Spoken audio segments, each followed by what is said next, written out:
दक्षिण पूर्व एशिया के दो पड़ोसी देशों थाईलैंड और कंबोडिया के बीच सीमा विवाद ने बीते दिनों में हिंसक रूप ले लिया।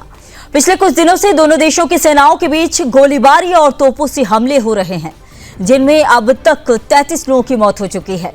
मारे गए लोगों में ज्यादातर आम नागरिक शामिल हैं। इस लगातार बिगड़ते हालात को काबू में करने के लिए आज मलेशिया की राजधानी कुआलालंपुर में एक अहम शांति बैठक बुलाई गई। इस वार्ता में थाईलैंड की ओर से कार्यवाहक प्रधानमंत्री फुमथम वेचायाचाई और कंबोडिया की ओर से प्रधानमंत्री हुन मानिट हिस्सा लेंगे। बैठक की अध्यक्षता मलेशिया करेगा, जो इस समय एशियान देशों का अध्यक्ष है।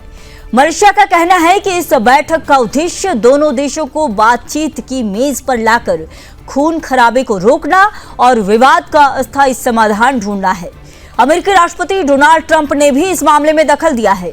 रविवार को उन्होंने कहा कि थाईलैंड और कंबोडिया का विवाद सुलझाना मेरे लिए आसान काम है, क्योंकि मैंने भारत और पाकिस्तान के बीच भी विवाद सुलझाया है।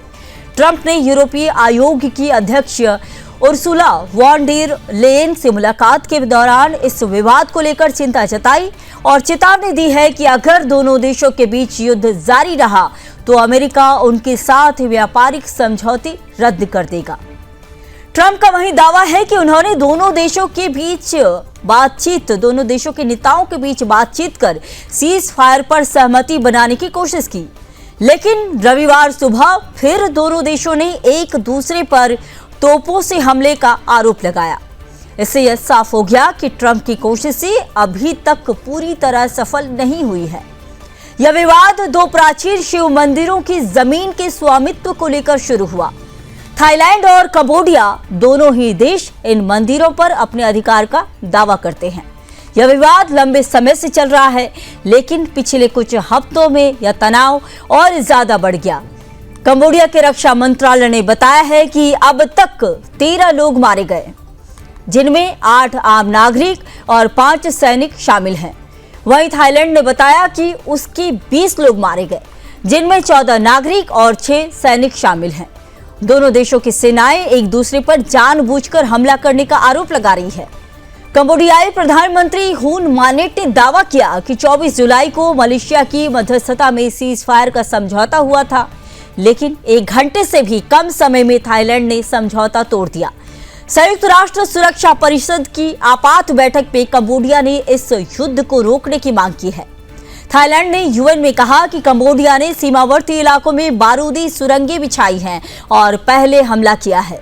इस संघर्ष ने आम लोगों की जिंदगी को अस्त व्यस्त कर दिया है। कंबोडिया में 35,000 से ज्यादा लोग घर छोड़ने पर मजबूर हो चुके हैं। सिर्फ ओडार मींचे प्रांत में 22,000 लोग विस्थापित हुए। प्रीहवियर में 10,000 से ज्यादा लोग सुरक्षित जगहों पर चले गए हैं। स्थानीय मीडिया की अगर माने तो दोनों देशों के सीमा इलाकों में रहने वाले हजारों लोग अब शरणार्थी शिविरों में रहने को मजबूर हो गए हैं। क्या थाईलैंड और कंबोडिया आपसी बातचीत से इस संघर्ष को खत्म कर पाएंगे?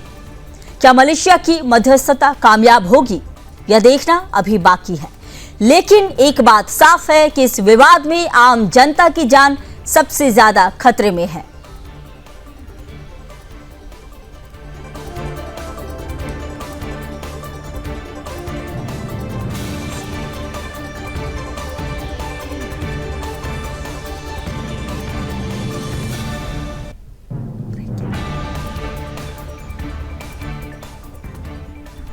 इस बीच एक बड़ी खबर की ओर रुख करते हैं। बता दें कि कंबोडिया ने थाईलैंड के साथ युद्ध विराम की घोषणा की है।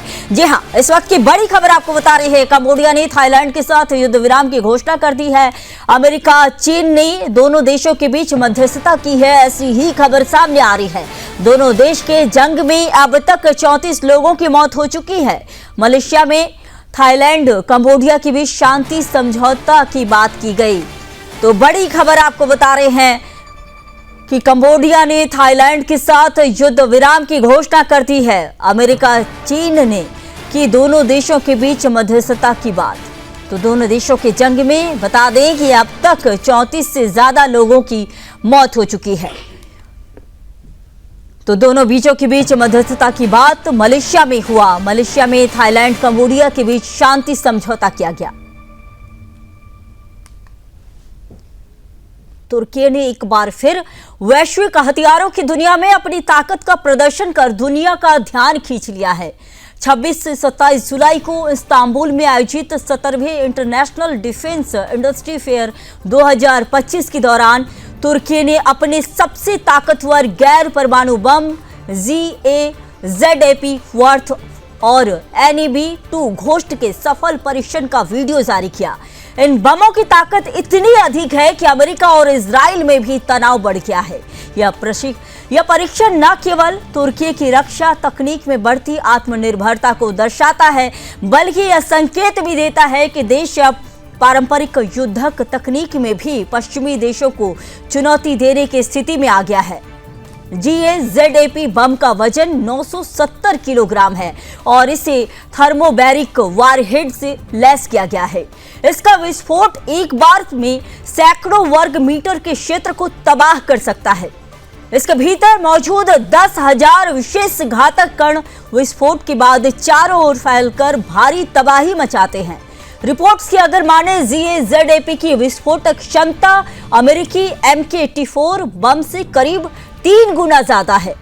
यही वजह है कि इसके प्रदर्शन के तुरंत बाद सैन्य विशेषज्ञों में खलबली मच गई और इसे आधुनिक युद्ध रणनीति के लिहाज से एक गेम चेंजर बनाया गया है।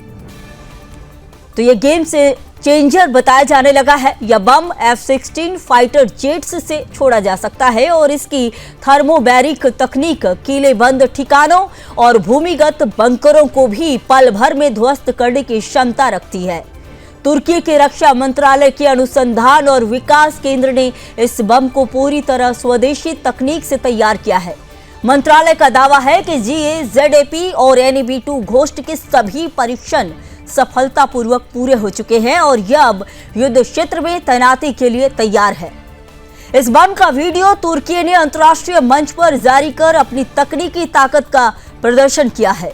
वीडियो में दिखाया गया है कि विस्फोट के बाद बम के 10,000 कण हवा में छिटक जाते हैं और कुछ ही सेकंड में बड़े इलाके को तबाह कर देते हैं। इस तकनीक को पारंपरिक बमों से कहीं अधिक प्रभावी और आधुनिक बताया जा रहा है। रक्षा विशेषज्ञों का कहना है कि ZAP सिर्फ एक हथियार नहीं है, बल्कि तुर्की की बढ़ती रक्षा स्वदेशीकरण नीति का प्रतीक है। तुर्की बीते कुछ दशकों में लगातार अपनी सैन्य तकनीक को अपग्रेड कर रहा है। उसका लक्ष्य है कि रक्षा क्षेत्र में विदेशी देशों पर निर्भरता खत्म की जाए और घरेलू उत्पादन बढ़ाया जाए। मिसाइल टेक्नोलॉजी में भी तुर्की ने तेजी से प्रगति की है।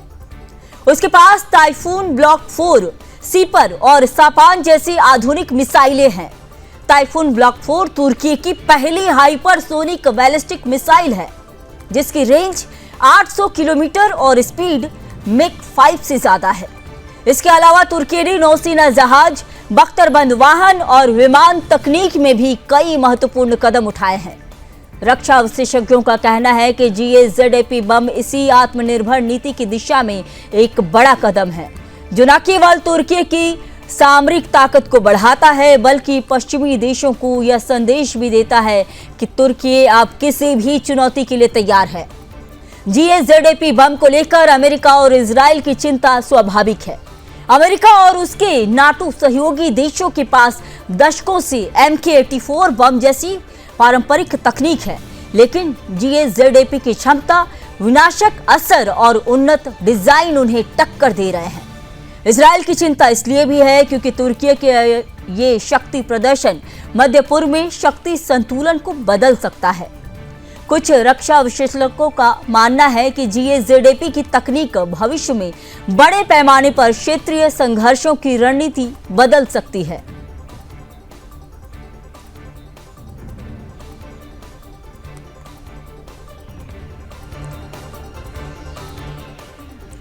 खबरों में अब बात करते हैं पाकिस्तान की। पाकिस्तान एक बार फिर अपने पुराने खेल में उतर आया है। अमेरिका की मेहरबानियां पाने और अपनी वफादारी साबित करने की जुगाड़ में है। हाल ही में पाकिस्तान ने अमेरिका के सेंट्रल कमांड प्रमुख जनरल माइकल कुरिल्ला को देश के सबसे बड़े सैन्य सम्मान निशाने इम्तियाज से नवाजा है। यह सम्मान इस्लामाबाद में राष्ट्रपति भवन में आयोजित समारोह में राष्ट्रपति आसिफ अली जरदारी ने खुद दिया। पाकिस्तान ने यह कदम ऐसे समय में उठाया है जब वह आर्थिक संकट, कर्ज के बोझ और FATF की नजरों में फिर से फंसने की आशंका से जूझ रहा है।